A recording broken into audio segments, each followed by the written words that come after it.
Hello, ladies and gentlemen. Welcome to UTR Presents Bad Blood. It's me, the champion.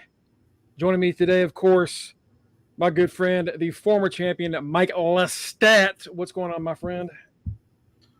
You know what? One of these days, my fangs are going to really start doing some biting when that term former champ continues to get thrown around. But nonetheless, I'm doing good, my brother. It's good to see you on this early Saturday afternoon. And yeah, this past week's episode, woo! Yeah. And hey, I say out of respect, I don't want anybody to forget that you held that title for a while. You held that thing for a long time. You know what? I don't want anybody to forget that. I'm trying to give you the respect you deserve. You know what? I'll take a little bit of vitriol out of my statements moving forward. Yeah, man. What an episode. I forget because I know me and Kenny definitely love the movie. Did you watch the movie or read any of the books before you started watching this, or is this just like your blind introduction? This is a blind introduction. Now I'm intrigued to watch the movie and read the books. Yeah. So this is the moment Kenny and I were waiting for, because we're like, man, they changed some stuff. I wonder if they're gonna go through with this. And man, oh man, did they go through with it? So the episode before this ended with Louis, Claudia, Madeleine, and Armand at some kind of restaurant or some kind of a club. Then Armand walks away to take a smoke. Time freezes, and the coven attacks and kidnaps Louis, Madeleine, and Claudia. And we pick up right where that leaves off. We're jumping right on stage. They're sitting there bound and gagged for a little while. They have their ankles cut down to the tendons, so they can't stand up and walk. And it's a trial, or a quote unquote trial, for the murders of Antoinette and Lestat, and like 3 or 4 of the other rules that they broke of the great laws. And I think the way this episode starts out, you're just on the edge of your seat the entire time. Like, how are they going to get out of this? Because we have like an episode left, Mm-hmm. So you're like, how are they going to get out of this? What is the plan here? It was tense. It was a tense hour of TV. It really was. And it's competing with us having to watch Dragons too.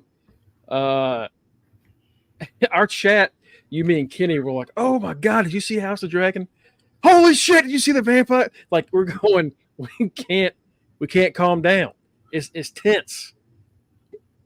Yeah, the level of excitement and just fervor is it doesn't stop. It's like you think, vampires, that's the appetizer, and House of Dragons, that's the main course. No. These are 2 main fucking courses. Mm-hmm. And it's hard, like, because Mongo had posed the question to Kenny and myself, like, which one are you going to watch first? You're going to watch Dragons, Vampires, or vice versa? Me, I said Dragons first because I'm just loyal to Game of Thrones longer. But god damn it, man. This show right here. And you know what? I am so glad that we are approaching the season finale. Because if these 2 shows were on at the same goddamn time, man, as far as the duration of the seasons, oh man, I'd be in a bind. I would probably have to alternate weeks. Like, one week I'll start Dragons and Vampires, next week vice versa. So, oh my gosh. Yeah. And this was it's brutal, this episode specifically, because like we're sitting in present day with Daniel Malloy interviewing Louis and Armand, and like in the past, it's Louis dealing with the fact that he was betrayed by Armand. And like, holy shit, how did they still end up together all these years later. Like, what happened where they were able to just reconcile? And earlier in the season, they had mentioned that Armand was able to like affect Louis' memories Mm-hmm. and Daniel's as well. So we don't know if Armand did that for this night. He could have made himself look a little better, so maybe not. But also, it's just strange that Armand kind of orchestrated this whole thing, and later on, you hear that he's forced to watch the play. I don't know. I don't know. It's makes you wonder. Yeah. Like I told you before we went live, I had watched this episode again, and just the thought that just kept going inside my brain that says, none of these motherfuckers are trustworthy. I don't, outside of Claudia, I don't know who to believe. Yeah. I don't know if I believe Lestat. I damn sure don't believe Armand. And over the course of the season, Louis has been more suspect too with his rhetoric. So yeah. Who is actually telling the truth? In the first episode of the season, like the teaser for the rest of the season, they have that guy that keeps meeting Daniel at lunch, and he's like, Louis is the one you should like be distrustful of. And we were like, man, what does that mean? And the rest of the season, yeah, he's had some moments, and now we're starting to see more of that. Like, I can't remember what the term is, but it's like he's narrating what he remembers, but you don't know if he's like forgetting things or if he's intentionally leading something on and trying to turn a story for Daniel. Yeah, it definitely sounds like some convenient amnesia going on. 1,000%. 1,000%. So this episode starts off with Louis explaining what they're doing, and Daniel tries to cut him off and say, "Oh, so Armand sold you out." And the second he says it, Louis puts his finger up and says, "I'm talking." Like, oh, shit.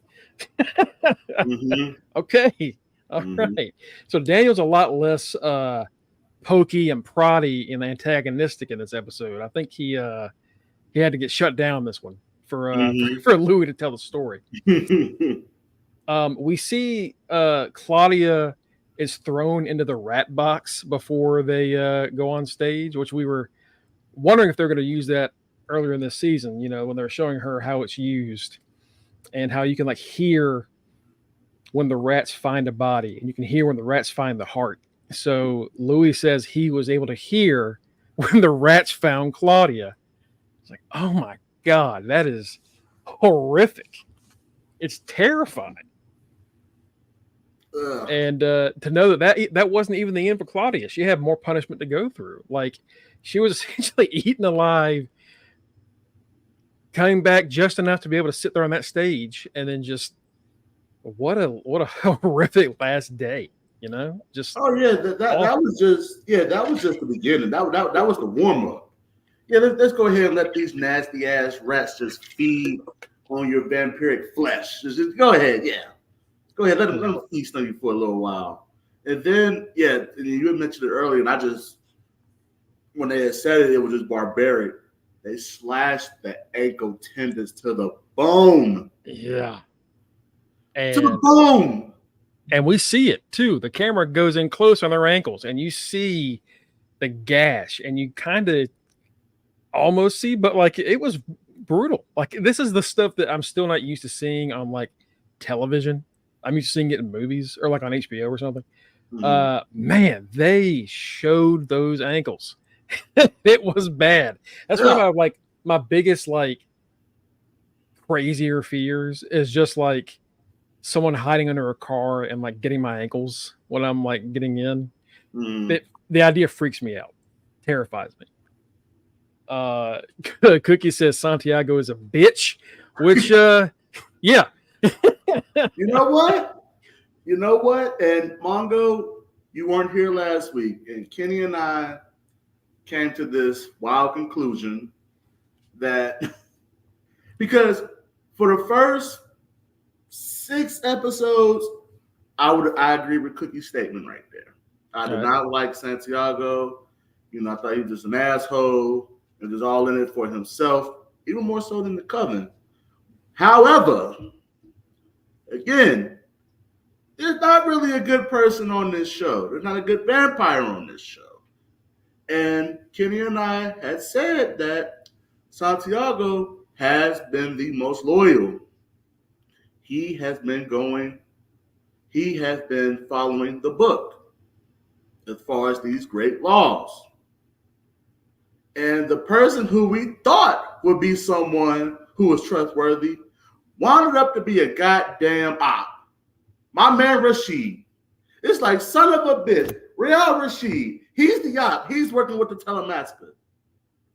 So we came to the conclusion that we did that one whole 180. Wasn't that a bitch, by the way? Wasn't that a bitch? Wasn't that a bitch? It's like, he's the goddamn op. He's working with these fuckers undercover. It's like, oh, really? Man, we were pulling for you, Rashid. We were pulling for you. We were pulling for him. And now you are goddamn op. And now we done found ourselves being Team Santiago. So, Cookies, I understand, brother, but technically, Santiago's been the most loyal one. Yeah, I get it. Like, you hate him because of what he's doing, but he's following what he's supposed to follow. I mean, shit. Louis says that during the play, he's in and out of consciousness. So a lot of this has to be also told from Armand's perspective. He says that the trial is totally scripted except for the accused. If they speak out of line, the coven members sitting behind them would disorient their minds. And we see that a few times where Claudia would try to, cuss them out, and then they'd do something and she'd start bleeding from the nose and she'd like get migraines and she'd struggle. Happened to Louis too. And then Santiago presents Claudia's diaries that they found in their old apartment as evidence. First off, that they're leaving behind evidence of vampires in a written word, which I believe is one of the laws. And also admittance of guilt, admitting the crimes. Claudia writes Lestat's quote unquote last words in his blood in one of her diaries. So, yeah, they have all the evidence they need just because Claudia wrote all her shit down. Because she couldn't stop herself. Louis says that he could sense when Lestat was there before they even announced him. They were nearing their end, but all he could think of, oh, shit, he's coming. Which, first off, ayo. But also, yeah, like, shit, you thought this guy was dead. Maybe dead, maybe not.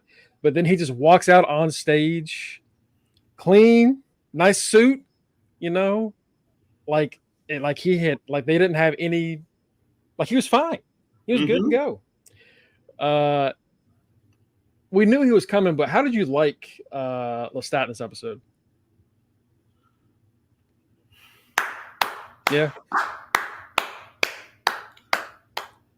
This man, he smoked this episode. Yeah. First of all, what is the actor's name who plays him? I have to look it up again. 1 second. But yeah, I agree. I mean, I think I've seen a few different Lestats over the course of like Queen of the Damned and then the Interview with the Vampire movie. I think he's the best one that's ever been on, video. Let's see, Sam Reed. Sam Reed. Bravo, sir. Bravo, sir. He acted his fucking ass off in this episode. Bravo, sir. I'm lost. I was lost for words. Like, I watched it last week. And I watched it again right before we went on live, and still, I was lost for words as far as how good of a job this man did in this episode. Sam Reed, bravo, sir. That's all I can really say. Yeah. Bravo. He's such a great villain, but also you can like tell like he is truly heartbroken by the entire events, and he's talking about how he finally apologizes for real to Louis about the night that he damn near killed him. Mm-hmm. He does say that he's here for justice and it's their turn, but Lestat soon starts kind of like going off script a little bit, which annoys everybody there. Santiago, in his mind, speaks to Sam, who is guarding Armand, so he can't leave. Armand's forced to watch. Mm-hmm. And he says, I'm about to break one of the laws. Like, I'm about to kill this motherfucker. If he keeps ruining this script. He's like, Sam's like, calm down. We gotta finish this. Santiago says that this is a story of butchery, and Lestat stops him and says, no, it's a story of love. Santiago's like, this motherfucker. All right. Whatever. Lestat claims that his first love, Nikki, who we saw earlier in the season, he died by his own hand. He claims that somebody else helped him, and he stares at Armand. And Louis states, that's when we hear Louis say that Sam was forcing Armand to watch from there. We learned that Lestat was underground for 100 years after Nikki's death. He was mourning for 100 years. And then in 1908, he leaves and he goes right to meet Louis. So he mourns his relationship and is immediately in another relationship. It does not take long after he comes out of the ground. I also, what did you think of the illustrations they were doing on screen? Kind of like showing how the story was moving along. I was laughing my ass off, like, you manipulative fucks. You son of a bitches. Like, you have this beautifully animated movie in a sense, narration of a sense of what happened, of his life leading up to he gets to New Orleans and the events that follow by meeting Louis. I was like, you son of a bitches, this is good. This is good. Yeah. In the first season, we see that after Louis' brother kills himself, Lestat is like in Louis' head, like, come to me, Louis, come to me. When Lestat's telling the story, he says that Louis is the one begging for him. He can hear Louis' want for him. And Lestat claims that he had nothing to do with that. That was all Louis. Which, again, it's Lestat. He's a manipulative bastard. Mm-hmm. But also, he's a manipulative bastard from the perspective of Louis and Armand. Mm-hmm. So maybe Louis was, needing him there. Maybe that was why he came to the church that night. Santiago mentions that the church is where Lestat fully reveals himself as a vampire to Louis, and he punches through a priest's head.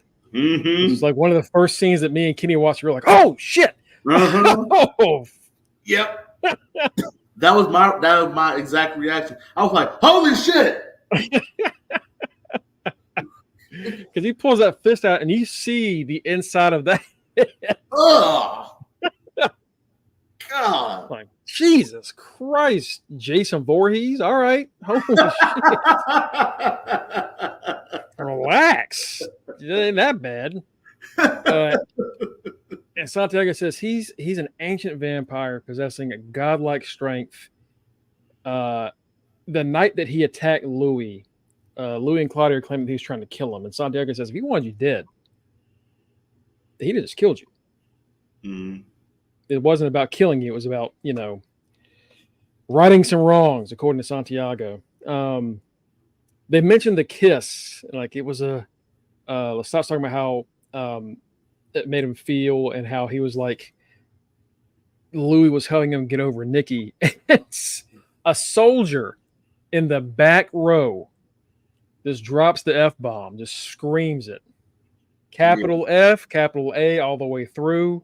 Yep. Lestat goes, excuse me, and then instantly he's behind the guy. Mm-hmm. He's like, and he says, you You have an issue with a man loving another man? He says, I think a lot of people do. I think it's disgusting.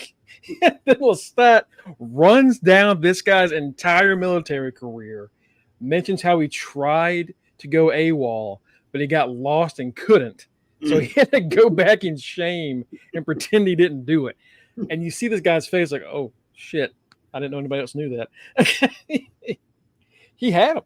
He read him like a book. Mm-hmm. But I thought Lestat was going to kill him after that. I thought they were like, yes, oh yeah, don't worry, folks, it's just another after it's all pretend. I thought he was going to be dead, but I thought that dude was a goner. Yeah, he survived somehow. No, he killed him another way. That's a slow death for him right there. Killed him emotionally, killed him mentally. Later on, he's talking about how Louis made him feel lonely at times, and vampire loneliness is this horrible thing. He finds a random man in the audience as he's walking down the aisle, and he like asks for his hand. And the second he gives him his hand, the guy feels the loneliness Lestat was feeling for all these years. The guy is on the verge of tears, and he looks up at Louis and he goes, "You monster! How could you do that?"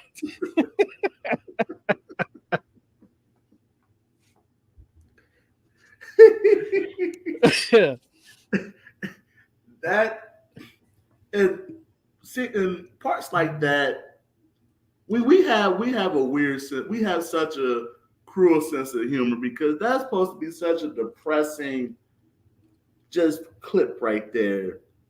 And as you see our reaction, we are laughing our asses off. It's like, damn. It's Jesus. Like I don't ever want to feel that lonely.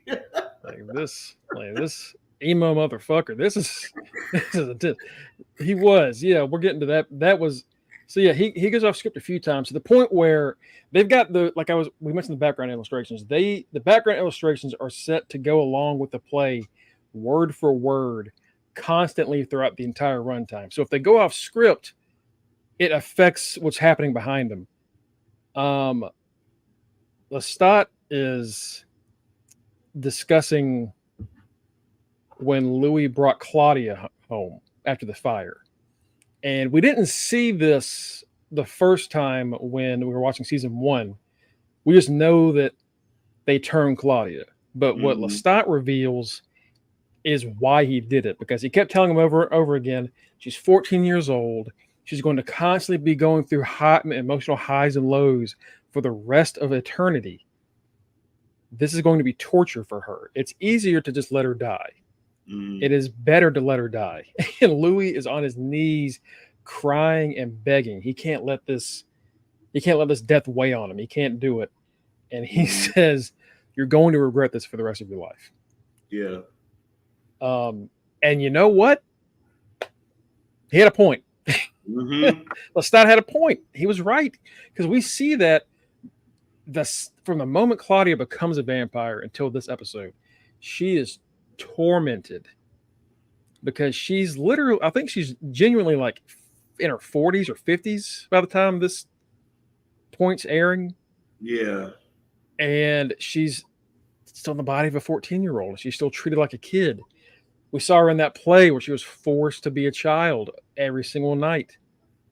Lestat was right. It was torture for her. It really was. To the point where she didn't find happiness until the last day she was alive. Yeah. With Madeleine. Lestat says that because of that, he broke the second great law. So if these 3 are sentenced to death, then they should kill Lestat as well. Santiago kind of stuttered there because, again, that's Lestat going off script, and he had to kind of fumble and say, "Oh, this isn't about your trial; it's about them." So even then, it's like, was Lestat? Was he actually trying to fix it, or was he just? Because throughout this episode, you see him like he seems sincerely apologetic and worried about everybody involved, But it could just be Lestat being a manipulative bastard, and we really don't know. Yeah, I had those same questions. Like based off just the emotion that he was displaying, just narrating through his point of view. It was just like, damn, like this dude. Yeah, he's trying to seek vengeance, but he's putting himself through his own personal hell, just going through this as well. And it's like he's literally like eyes are just watering, like he is just cracking, piece by piece by piece, as they're going through this trial, as he's narrating what happened, and you're just like, fuck. Like you feel bad for the dude. Yeah. I think that's what's so great about that guy actor is he plays a villain, but like very tragic. And you do, even when it's the first season and you're like, you want this motherfucker dead. When he says some things and you're like, I kind of get where he's coming from. Mm-hmm. You can kind of, you sympathize with him. Mm-hmm. He admitted or not, Claudia was his daughter. Yeah, I think that's part of the thing is we see that on stage. He is not so frustrated with Claudia's anger anymore. It's just more like he just really wants to apologize and fix this stuff, but it's too late. We're past that point. And not to mention, this is a vampire who has dealt with so much trauma in his life. But think about it. His maker, he was a slave to his maker. Yeah. So he has to go through that trauma. Then you fast forward it. He loses his first love, Nikki. Now you get to Louis. They're trying to build this love. And then Louis, being a fucking knucklehead, is breaking all these laws, breaking all the great laws. So now he has to deal with all this shit. You bring in another person. You bring in Claudia to the picture, who, in fact, cannot be made because she is a child. Louis makes her anyway. So now you have to deal with all these emotions. Claudia runs away. Louis is basically telling him, you ain't shit for 7 fucking consecutive years. 365 days times 7. It's a lot of time. You know? If you being ridiculed, saying this is your fault why she left. Doesn't you're living with someone, but you're not living with him as this. You're not living with this person as a companion. You're basically roommates. So, listen. Yes, he's evil, but god damn it, man! If you cannot sympathize with what he's going through, woo. It's one thing to Mongo's point. You just want to see this motherfucker dead, as we all did in season 1. But season 2, god damn, man. You really start to feel for this guy. He's really become a sympathetic figure. And we are getting a season 3 of this, and we're going to see more of Lestat going forward, whether it's covering what he's been doing since or what.